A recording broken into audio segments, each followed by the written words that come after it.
loved about the theatre is the scenery, the painted backdrop, the flats that come in to suggest a scene, and that's the beauty of this production, is it has all of those elements, those real, tangible elements. Where's Clara? I did all of the sets in this film. They are just breathtaking. Every single set is beautiful. When I first read the script, the thing that sparked my imagination was the fact that we had this really exciting world, and it was divided into these four very concise visual areas. You had, of course, the land of sweets, the land of flowers, the land of snow and ice, and this mysterious fourth realm that was a little ambiguous in the script, but still very intriguing. Making films is a collaboration by its nature. My partner in crime is the set decorator, Lisa Chuck, who's absolutely wonderful. It's a magical production, and it was a chance for me to get involved in creating really amazing, fantastical sets that you don't often get that opportunity to create.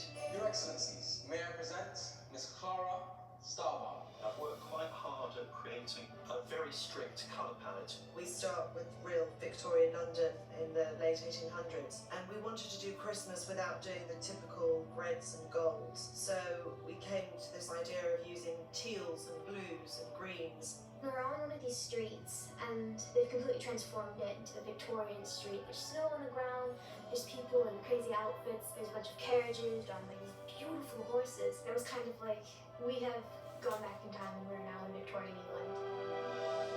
Then when you get to our magical world of the four realms, each of those different worlds has its own natural colour palette. The land of ice and snow, of course, would be whites and icy blues. Flowers are brightly coloured, and land of sweets are more synthetic, saturated colours. Where am I? You're in the Christmas tree forest. That is the fourth realm, which is currently at war with the other three realms. The fourth realm has a different colour palette in that there's sort of reds and golds and blues, but they're very faded and worn down to sort of reflect the dilapidated state of that realm. They built this carousel, this massive carousel. We had to run on and off of it, and then eventually the carousel breaks. It was incredible. We ended up having to build 3 different forests here at Pinewood to accommodate all the different set changes and things. We had horses riding through these forests. We needed substantial lengths, in some cases 250, 300 feet of forest, so that we could bring the horses up to a gallop or a canter. And of course, the extension of these forests was done using traditional painted backings. Take one, camera?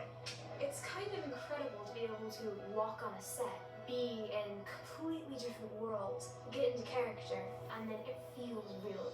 Maybe I have been spending too much time in the attic. We have one fantastic moment in the film where we do have a piece of traditional ballet, which is really lovely and a fantastic opportunity for us to design these very unique sets. We very much wanted it to look like a theatrical performance, so everything you see was made. We were able to design a set where Clara and Sugar Plum and the other main characters who are watching this performance, they're actually in the centre of the stage. So we have ballet dancers performing all around them. The ballet tells the story of the four realms, how your mother created our world. Being here on this set, it's so surreal. It's important as an actor and actress, but especially as a ballerina, to really feel one with the sets and really grasp the story that's being told, not just through my movements, but by my surroundings. Which one will you choose? Jenny Bevan I've known for a couple of years now, and she is an absolute genius. She is one of the greatest costume designers alive today. A project like this is just amazing for a costume designer.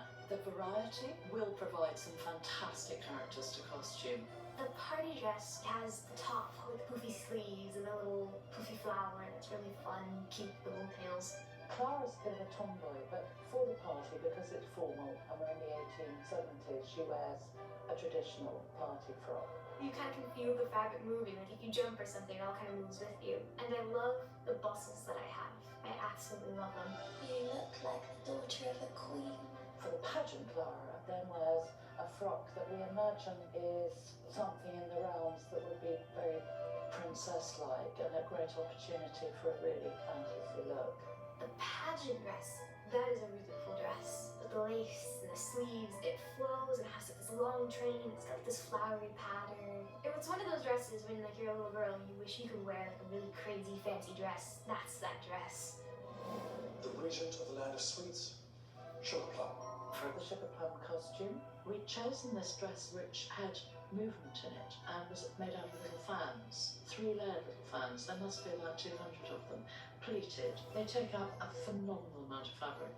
The style of the hair and makeup and costume had a huge influence on the performance. I thought the costume was brilliant. It morphed into this sweetie-like kind of Marilyn Monroe type drag queen type sort of thing that we have going on. So the performance got more extreme to sort of fit what she looked like. Bring me the tin soldiers.